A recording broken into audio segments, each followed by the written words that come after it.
You ask Tiger to solve. This deals with linear equations with one unknown. The final result is x equals 6. Let's solve it step by step. Simplify the expression.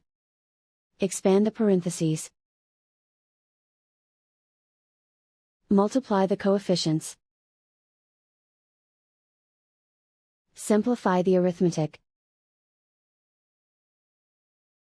Combine like terms.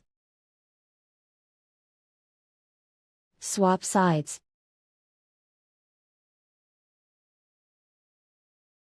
Group all constants on the right side of the equation. Add 36 to both sides. Simplify the arithmetic.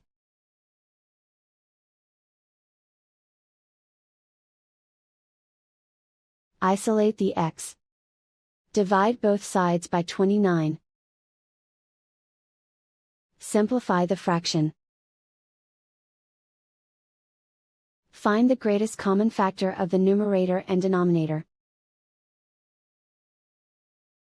Factor out and cancel the greatest common factor.